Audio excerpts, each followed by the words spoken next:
박수 한번 합시다. 감사합니다. 어찌 이 시대는 분간하지 못하느냐.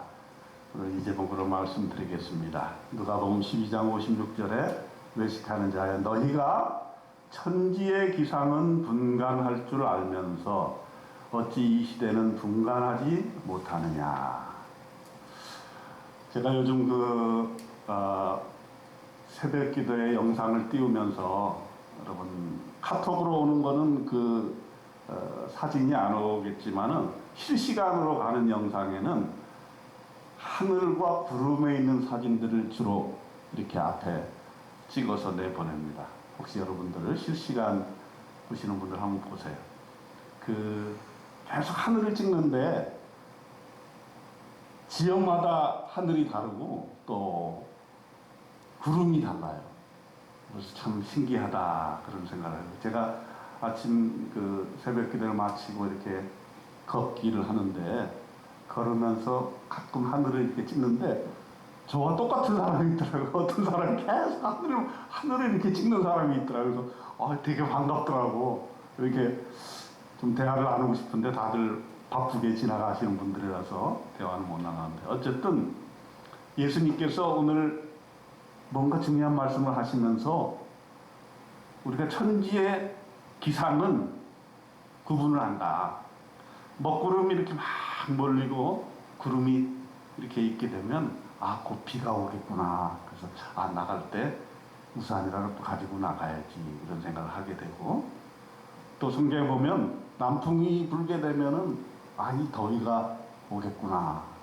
그래서 좀 가벼운 옷을 입어야 되겠구나. 이렇게 사람들은 생각한다는 거예요. 그런데 이 시대를 분간하지를 못한다는 거예요, 사람들이. 왜 그럴까요? 정말 의식이 없기 때문입니다. 이 시대가 어디를 향하여 치달아가고 있는가를 보아야 되는데 우리 믿는 사람들이 정말 신앙이 있기 때문에 그 시대를 분명하게 인식해야 된다. 그리고 그 시대에 네가 살고 있다는 것을 한시라도 생각하지 않아서는 안 된다라는 것입니다. 오늘 이 12장을 전반적으로 보게 될 것 같으면은 이런 장면이 나와요. 많은 사람들이 예수님 앞에 모여들었어요. 여기 보니까 수만 명이 모였다 그랬습니다. 누가복음 12장 1절에 보니까 그동안에 무리 수만 명이 모여 서로 밟힐 만큼 되었다. 얼마나 사람이 많았으면 밟힐 만큼 되었을까요? 예수께서 먼저 제자들에게 말씀하여 이르시되 바리새인들의 누루 곧 외식을 주의하라. 감추인 것이 드러나지 않을 것이 없고 숨긴 것이 알려지지 않을 것이 없나니 이렇게 말씀을 하고 계십니다. 그러면서 예수님께서는 이 시대를 분석하는데 첫 번째로 하나님을 알지 못하고 하나님을 찾지 않는 시대다. 이렇게 분석을 하세요. 그리고 하나님을 두려워하지 않고 오히려 사람을 두려워하는 시대에 너희가 살고 있다. 당시 시대는 누가 제일 두려워하냐면 로마 제국이 지배를 하고 있었기 때문에 로마 군사 조직 또 로마의 힘을 얻은 사람들을 제일 두려워했죠. 그래서 사람들은 그 사람들한테 잘 보이기 위해서 노력했고 또 잘못 보이면 죽임을 당할 수밖에 없다는 걸 벌벌 떨었죠. 그래서 함부로 고백을 못했던 거예요. 예수님은 주님이십니다. 예수님은 하나님의 아들이십니다. 이거 고백하기가 너무 힘들었던 것이죠. 그런데 예수님께서 뭐라 그랬냐면 두려워할 사람을 두려워해라. 다시 말하면 하나님을 두려워해야 된다. 이렇게 표현했어요. 내가 내 친구 너에게 말하노니. 우리를 친구로 불러줬어요. 내 친구 너에게 말한다. 몸을 죽이고 그 후에는 능히 더 못하는 자들을 두려워하지 말라. 너네가 지금 두려워하는 그 사람들은 결코 두려워할 존재가 아니야. 마땅히 두려워할 자를 내가 너희에게 보이리니 곧 죽은 후에 또한 지옥에 던져넣는 권세 있는 그를 두려워하라. 누굽니까? 하나님이십니다. 내가 참으로 너에게 이르노니 그를 두려워하라. 하나님을 두려워하는 사람이 되라. 그런데 그 시대는 어떤 시대였느냐? 시편에 보니까 이렇게 시대를 말하고 있어요. 어리석은 자는 그의 마음에 이르기를 하나님이 없다 하도다. 그들은 부패하며 가증한 악을 행하며 선을 행하는 자가 없도다. 하나님이 하늘에서 인생을 굽어 살피사 지각이 있는 자와 하나님을 찾는 자가 있는가 보려 하신즉 각기 물러가 함께 더러운 자가 되고 선을 행하는 자가 없으니 한 사람도 없도다. 죄악을 행하는 자들은 무지하냐? 그들이 떡 먹듯이 내 백성을 먹으면서 하나님을 부르지 아니하는도다. 이것은 다윗이 보는 그 시대의 상황이었어요. 오늘도 마찬가지입니다. 우리가 오늘 사는 시대에는 하나님을 하나님으로 부르지 않고 하나님의 살아계심을 믿지 않고 하나님을 두려워하지 않는 그런 시대에 우리는 살고 있다는 것을 우리는 명심을 해야 된다는 거예요. 우리는 우리끼리 있을 때는 정말 하나님이 우리의 주관자이시고 우리를 지배하시는 분이시고 우리를 이끌어 주시는 분이시라고 믿지만 세상에 한 발자국만 나아가도 그들은 하나님을 무시하고 하나님을 없다 하는 사람들이라는 거예요. 그 세계에 우리는 지금 살고 있다라는 것을 분명하게 알아야 된다. 뿐만 아니라 우리는 그걸 자각하지 못하면 함께 휩쓸리는 사람이 된다라는 거예요. 하나님을 찾는 자가 있는가? 하나님께서 하늘에서 이렇게 내려다보고 계시는데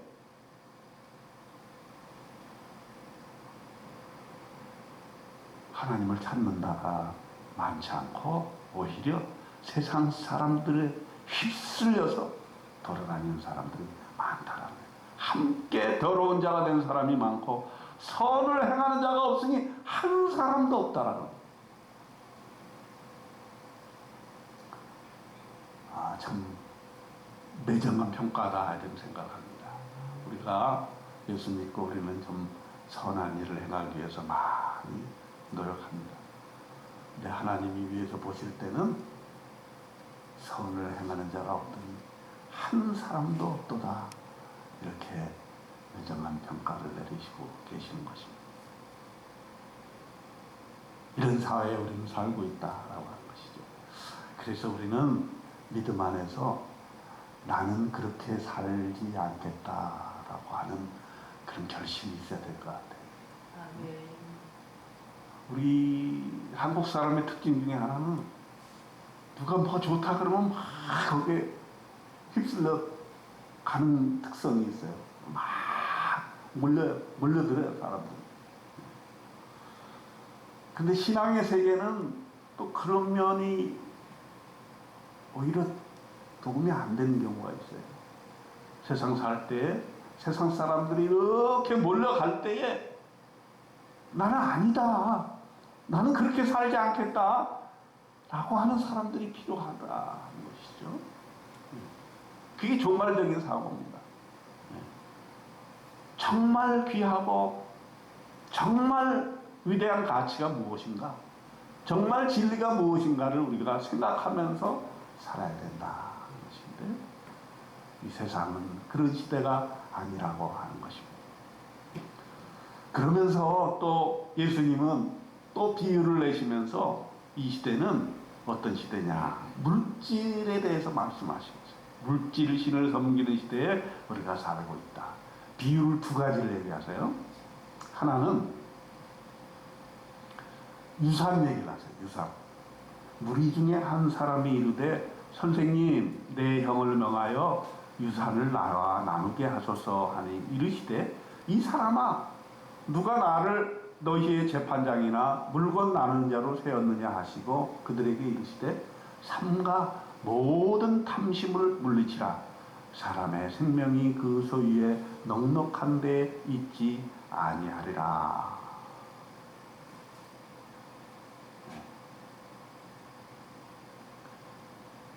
지금 우리는 자본주의 사회에 살고 있는데 예수님의 시대는 자본주의 사회가 아닌데도 역시 물질이 중심이 되었던 것 같아.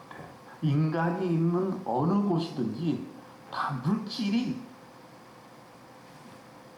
중심적인 위치를 점하고 물질이 우리의 인간성을 휘어잡아요. 모든 걸 물질로 해석하는 거예요. 그렇죠? 여러분 우리도 그렇게 지금 살고 있지 않습니까?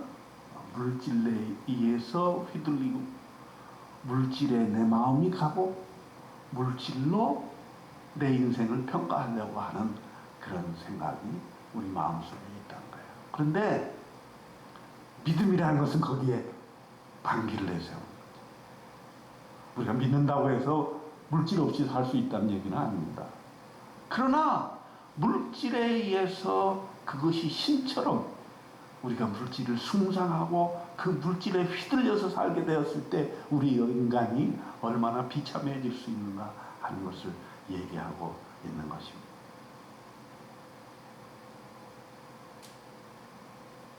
이 사람은 예수님한테 그랬어요.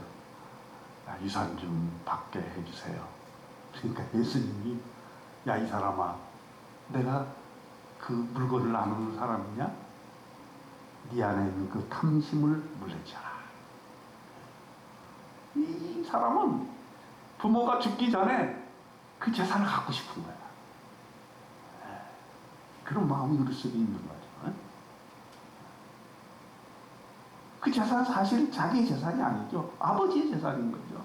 부모의 재산인데 아버지가 분명히 살아있는데도 불구하고 그 마음속에 아버지가 돌아가면 저거 다 내 건데 왜 아버지는 죽지 않는 거야? 빨리 돌아가셨으면 좋겠다. 죽기 전에 내가 그걸 빨리 받았으면 좋겠다 하는 마음이 우리 속에 있다는 거예요.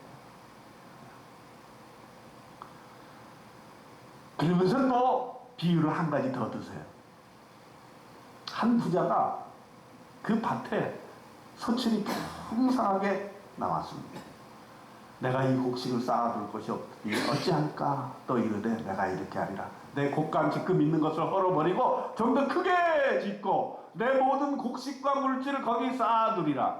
그리고 내가 내 영혼에게 이렇게 말하되 영혼아, 여러 해 쓸 것을 이 곡간에 쌓아놨으니 평안히 쉬고 먹고 마시고 즐거워하자. 우리의 마음을 그대로 표현하고 있는지 몰라요. 여러분 그런 마음으로 인생 살지 않습니까? 야, 내가 노후에 먹을 거 좀 쌓아놓고 그러고 난 다음에 내가 먹고 마시고 쉬고 그렇게 살아야지.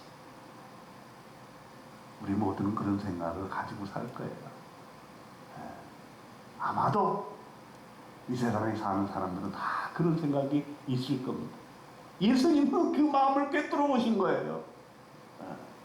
네가 그렇게 물질에 관심을 두고 물질 중심주의로 살아나갈 때 과연 네 영혼이 잘 될 수 있겠느냐. 그러면서 뭐라고 하셨냐면 어리석은 자여 오늘 밤에 네 영혼을 도로 찾으리니 그러면 네 준비한 것이 누구의 것이 되겠느냐 하셨으니 자기를 위하여 재물을 쌓아두고 하나님께 대하여 부요하지 않은 자가 이와 같으니라. 그래서 우리는 우리의 시각, 우리의 모든 생각의 중심이 물질에 있다라고 하는 거예요. 그리고 그 시대는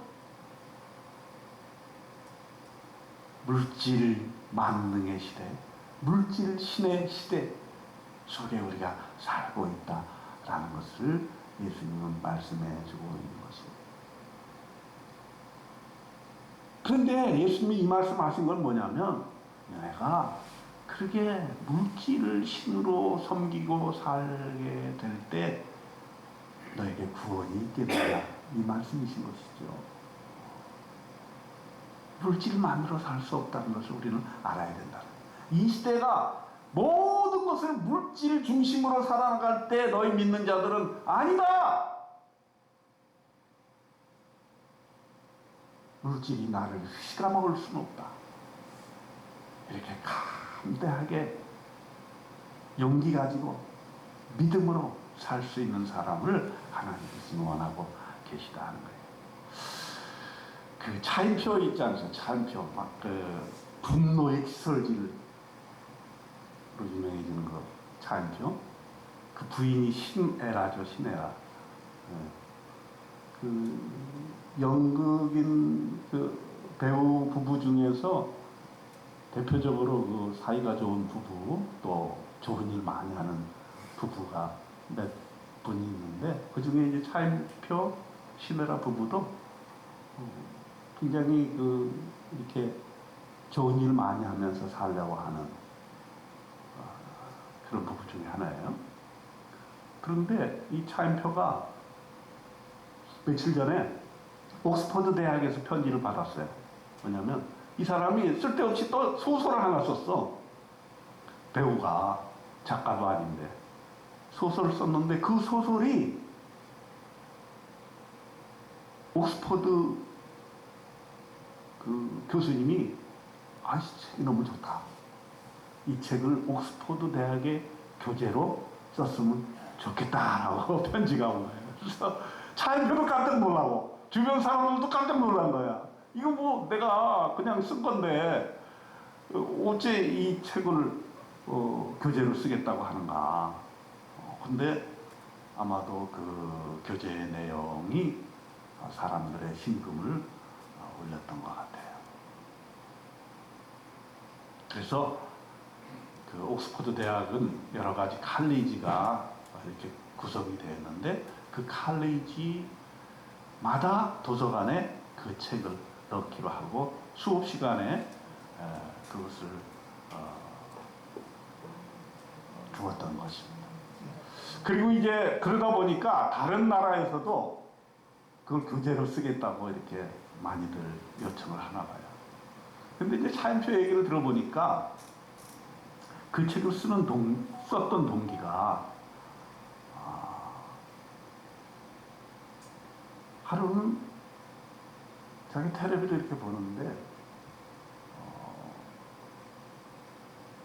공항에서 한 그 위안부 할머니가 이렇게 공항에서 나오는 장면을 뉴스에서 봤던 거예요. 그 할머니는 아주 소녀 시절에 위안부로 끌려가가지고 고생을 많이 했는데 살아남아서 이제 한국에 귀국을 하게 된 것이죠. 그런 장면을 보고서는 정말 그 할머니의 이야기를 내가 한번 기록으로 남겼으면 좋겠다 해가지고 그때부터 이렇게 소설을 작법을 배우고 글쓰기를 배워가지고 10년 동안 그걸 썼다고 해요. 쓰면서 도중에 조금 고비가 있었는데 내가 뭐 그냥 배우지 작가도 아닌데 내가 이걸 왜 쓰나 하고 펜을 놓고 싶은 마음이 있었을 때 옆에 신혜라가 그러더래요. 인도에 자원봉사 하는 프로그램이 있는데 한번 갔다 오라고. 그래서 차인표가 가기 싫었대요. 뭐 재미있게 여행이나 다니지. 무슨 자원봉사를 하러 가냐. 근데 신혜라가 자꾸 옆구리를 찔러가지고 한번 갔다 오라고. 갔다 왔대. 근데 가서 자기가 빈민들하고 같이 생활하고 이렇게 생활하면서 참 인생이란 무엇인가에 대해서 다시 한번 생각하게 됐다는 거예요. 내가 배우를 해서 인기를 얻고 많은 돈을 벌고 하는 것도 중요하지만 이것이 이렇게 인기가 있는 것은 분명히 무슨 뜻이 있을 것이다. 이것으로 다른 사람에게 뭔가 되돌려 줄 수 있는 것이 있다면 얼마나 좋을까 이렇게 생각을 했다는 거예요. 그래서 그 뒤로 다시 한번 소설에 박차를 가했다고 합니다. 그래서 열심히 써가지고 그 위안부 할머니에 대한 이야기를 이제 마무리를 지었는데 그 이야기를 읽은 옥스퍼드 교수가 이거를 교재로 삼고 싶다. 그래가지고 이제 옥스퍼드 초청을 받아서 이제 차인표가 갔어요. 그래서는 거기서 특강을 하는데, 묘하게도 그 특강하는 날 일본 왕이 왔더라는 거예요. 그 왕이 와가지고서는 그 옥스퍼드 대학의 어떤 행사에 참여를 해가지고, 그 왕이 옆에서는 일본 왕을 모시고 행사를 하고, 그 옆방에서는 차인표가 사람들 놓고 위안부 할머니에 대해서 이야기하는 그런 묘한 장면이 연출되었다고 해요. 제가 말씀드리려고 하는 목적은 뭐냐? 우리가 인생을 살 때 모든 것이 물질로만 해석이 될 수는 없다는 거예요. 또 우리의 삶의 목표가 물질로만 될 수는 없다는 거예요. 그래서 예수님께서는 이 물질이 지배하는 삶에 대해서 이 시대를 분명히 알고 너희가 경각심을 갖고 정신 똑바로 차리지 않으면 너의 영혼이 물질에 의해서 지배받을 수밖에 없다라고 하는 것을 말씀해주고 있는 것입니다. 그래서 우리는 인생을 살아나갈 때에 이 시대가 물질 만능주의의 시대라는 것을 분명히 깨달아 알고, 그러나 거기에 휩쓸리지 말고 우리는 그 물질이 하나님께서 우리에게 주신 귀한 선물인 것을 알고 그것을 귀하게 잘 다루고 또 좋은 일에 물질을 쓰고 이러면서 살아나가야지, 그 물질에 의해서 우리의 인생을 잡아먹히는 그런 일들이 있어서는 안 되겠다라고 하는 것을 예수님께서는 우리에게 말씀해 주고 있는 것이 아닌가 이렇게 생각을 합니다. 또 세 번째로 예수님이 얘기를 하세요. 이 시대가 무슨 시대냐? 분쟁하는 시대다. 이후부터 한 집에 5사람이 있어 분쟁하되 셋이 둘과 둘이 셋과 하리니, 아버지가 아들과 아들이 아버지와 어머니가 딸과 딸이 어머니와 시어머니와 며느리가 시어머니와 분쟁하리라 하십니다. 참 성경 말씀 중에 이 말씀이 가장 논란이 많이 되는 말씀이에요. 도대체 예수님이 왜 이런 말씀을 하셨는가? 근데 오늘 이 시대의 맥락에서 봤을 때 저는 이 말씀이 시대의 현상을 얘기하고 있다 이렇게 보는 거예요. 뭐냐면 이 시대는 분쟁이 있는데 그 중에 가장 핵심적인 분쟁이 가정 내에서 일어난다. 그래서 대표적으로 아버지와 아들이 분쟁을 한다. 어머니와 딸이 분쟁을 한다. 시어머니와 며느리가 분쟁을 한다. 그래서 심지어 오늘날의 시대는 사실 가족이 해체되는 시대, 또 가족의 형태가 다양하게 이루어지는 그런 시대에 우리는 살고 있다는 거예요. 그러니까 그것이 어떤 한 사람의 가족의 문제가 아니라 시대 자체가 그렇다는 거예요. 시대 자체가. 제가 지난주에 예배 끝나고 우리 친구 딸의 결혼식을 갔어요. 근데 친구가 그 딸도 그 친구 아버지도 장로님이고 그 아들에도 장로님. 아들은 우리 영동 도성결교회 장로님의 아들이. 둘 다 장로님의 아들인데 교회에서 결혼을 안 하겠다고 그래요. 그래서 아주 고민을 하더라고. 아니 요즘 자녀들이 교회에서 거룩한 예식을 드리는 것, 우리 부모들의 꿈 아니에요. 믿는 부모들의 꿈은 자녀들이 교회에서 거룩하게 결혼 예배를 드리는 것. 이게 부모의 마음이거든. 근데 자식들은 교회는 싫다는 거예요. 교회에서 결혼식 하기 싫다는 거예요. 또 목사님이 주례 보고 설교하는 거 싫다는 거예요.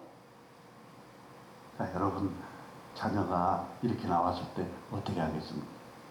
믿음이 좋은 분들, 부모님들은 그 뭔 소리냐? 내 말 들어! 이렇게 하고 분쟁이 일어나겠죠. 근데 그 부모들은 모르겠어요. 현명을 했던 것 같아요. 타협을 한 것 같아요. 타협. 그래, 교회에서 안 하겠다니까 그래, 호텔에서 하자. 호텔에서 하는데 주례도 없고 아무것도 없는데 그래도 인사 말씀은 좀 하자. 이래가지고 신부 측에서는 그 담임 목사님하고 작은 아버지 목사님이 나와서 말을 해요.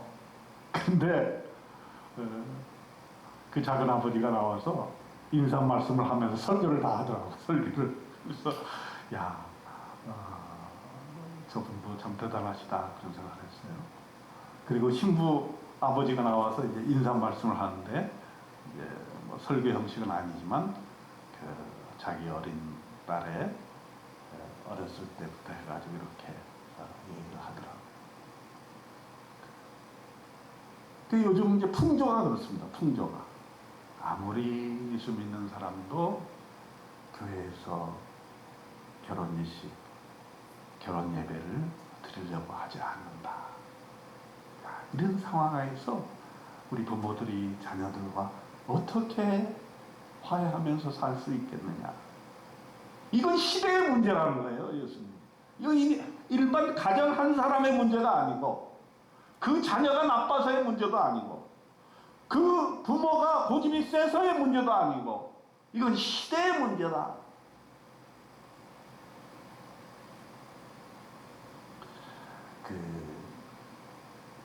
이번에 올림픽에 배드민턴을 했던 여자 선수가 하나 있잖아요. 네? 안세영이죠. 금메달을 따자마자 환호하고 즐겁고 기뻐야 되는데 인터뷰를 하면서 고쳐야 될 게 많습니다. 이렇게 해서 아주 대단한 그 뉴스를 불러왔습니다. 그래가지고 협회가 이래서는 안 된다. 그리고 얘기를 하는데 아니 지금도 선후배 간에 후배가 팬티 양말 다 빨아준다는 거예요. 그 얘기 듣고 야 정말 오늘 시대에 이럴 수가 있는가. 이건 뭐가 잘못돼도 크게 잘못된 건데 배드민턴 협회만 모르고 있는 거예요.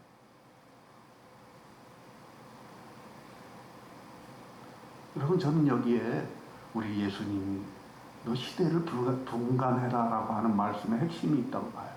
지금 시대는 변화돼 가고 있는데 우리는 그 변화되는 것을 따라가지 못하고 있는 거예요. 네? 아니 무슨 요즘 시대에 그것도 세계 1위 금메달리스트가 아직도 선배의 팬티와 양말을 빨고 있다는 게 이게 말이나 됩니까? 시대가 변한 것을 모르고 있는 거예요. 손흥민의 아버지가 손흥민을 잘 키웠잖아요. 참 멋들이게 키웠어요. 그리고 얼마나 예의가 달라요. 뉴스에 났어요. 손흥민 아버지가 직구 교실을 만들었는데 얘네들을 조금 더 빨리 잘 키우기 위해서 매로 때렸다는 거예요. 아이고 저것도 시대를 못 읽었구나. 지금 시대가 어느 시대인데 매로 애들을 훈육하려고 하는가. 그래가지고 기사가 한번 크게 났죠. 지금 시대가 변하고 있는 것을 모른다는 거예요. 시대가 변화하는 걸 알면서도 내가 거기에 따라가지를 못하고 있는 거예요. 요즘 딥 페이크가 문제가 되고 있어요. 뭐냐면 AI로 요청만 하면은 사람 얼굴을 합성을 하는 거예요.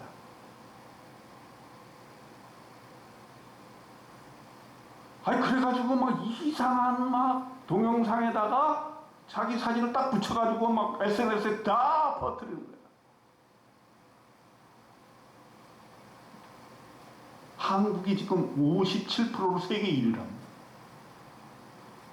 그 중에 청소년들, 어린아이들, 초등학생들, 10대들이 하는 그 범죄 행위가 뭐냐면 78%가 지금 하고 있다는 거예요. 그래가지고 선생님들, 또 동료 아이들, 학교 행정에 있는 모든 사람들 그냥 그 얼굴을 합성해가지고 막 퍼뜨려가지고 지금 학교 현장이 아주 말이 아니라고 합니다. AI의 폐해가 지금 나타나고 있는 거죠.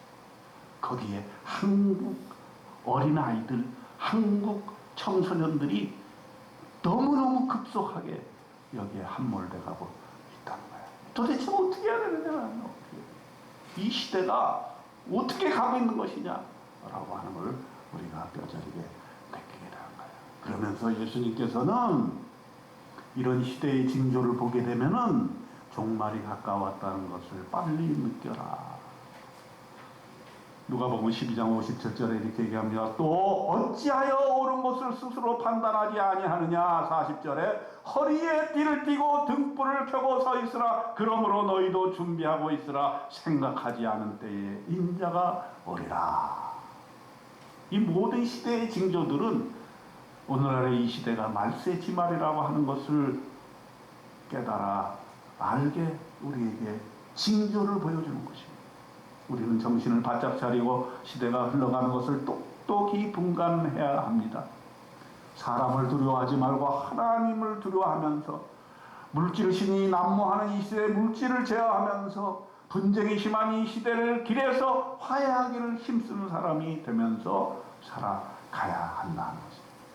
쉽지 않은 문제입니다. 하나님께서 우리를 부르셨는데 정신을 바짝 차리고 흔들리지 말고 주님의 길을 가야 되는데 시대를 분명하게 분간하면서 가야 한다는 거예요. 그래서 로마서에서 바울은 이렇게 결론을 내고 있습니다. 그러므로 형제들아, 내가 하나님의 모든 자비하심으로 너희를 권하노니 너희 몸을 하나님이 기뻐하신 거룩한 산제사로 드리라. 이는 너희가 드릴 영적 예배다. 너희는 이 세대를 본받지 말고 오직 마음을 새롭게 함으로 변화를 받아 하나님의 선하시고 기뻐하시고 온전하신 뜻이 무엇인지 분별하도록 하라. 내게 주시는 대로 말미암아 너희 각 사람에게 말하노니 마땅히 생각할 그 이상의 생각을 품지 말고 오직 하나님께서 각 사람에게 나눠주신 믿음의 분량대로 지혜롭게 생각하라. 여러분, 시대가 바뀌었습니다. 이 바뀐 시대에 우리가 어떻게 종말론적으로 믿음을 유지하면서 흔들리지 않고 살아나갈 것인가? 이것이 우리에게 주어진 과제입니다. 여러분, 이 말세 지말에 정신 바짝 차리시고 하나님 부여잡고 함께 공동체로서 손을 부여잡고 우리가 승리하면서 살아나가기 위해서 이 시대를 분별하고 하나님의 뜻이 무엇인지를 불명하고 그 뜻에 맞게 살아가는 귀한 저와 여러분의 인생 되시기를 주님의 이름으로 축원드립니다. 아멘. 기도하겠습니다. 하나님 아버지, 예수님께서 우리에게 말씀해 주셨습니다. 어찌 이 시대를 분간하지 못하느냐? 시대가 바뀌었는데 시대를 분간하는 지혜를 우리가 가져야 되겠습니다. 이 시대에 이겨나가며 우리가 살 수 있도록 하나님 도와주시옵소서. 사람을 두려워하지 않고 하나님을 두려워하면서 살게 도와주옵소서. 물질실에 휘둘리지 아니하고 탐심을 물리치면서 살게 하여 주옵소서. 분쟁의 시대에 우리가 화해하면서 살 수 있도록 우리를 도와주시옵소서. 우리 주님 예수 그리스도의 이름으로 간절히 기도드리옵나이다.